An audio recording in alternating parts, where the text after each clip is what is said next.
What is up, everybody? It's Chris here, and today we're going to be talking about, are remasters necessary? Like, do we really need remasters? And I'm going to tell you why we have so many goddamn remasters. That's because these next-gen consoles aren't backwards compatible.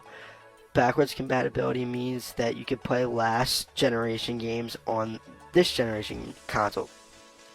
I think it is complete utter shit that they don't have backwards compatibility.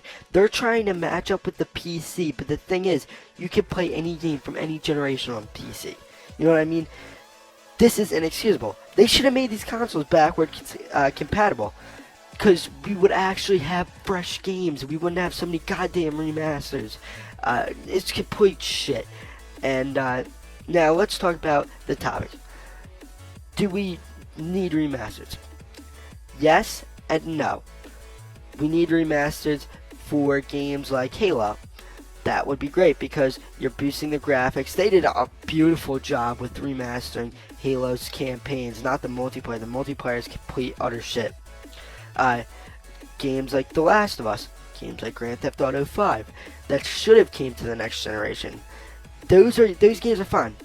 Games that aren't fine to get remastered are games like Sleeping Dogs, Devil May Cry, Borderlands, Tomb Raider. Those games, no, they should not be remastered.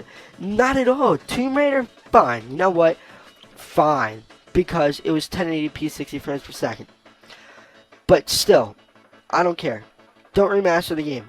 Leave it as it is. Don't oversaturate the game.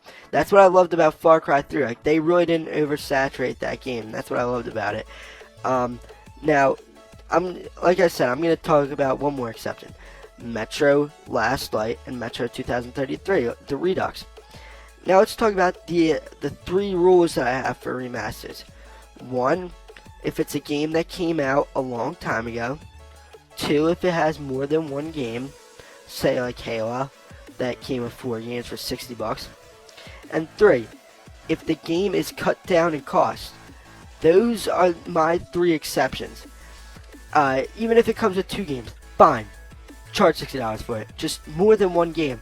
Like The Last of Us, that got reduced to $10 with all the DLC. Or yeah, that got reduced to $50. They reduced $10 off it. $50. That's fine because with all the DLC at that time of release, it came out to around over $50 without tax. Fine.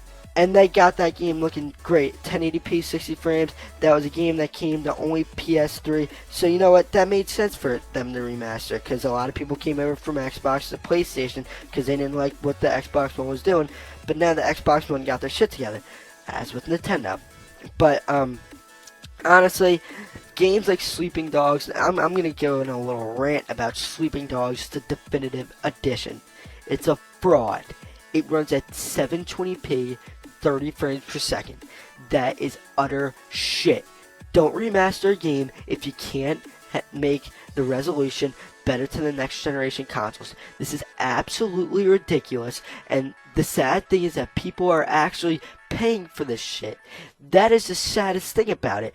We don't need a game like Sleeping Dogs to be remastered unless it's cut down in cost and the graphics are upped, a lot. I was looking for a better word there, but I couldn't find one in time. But honestly, Sleeping Dogs is the reason why people hate remastered games.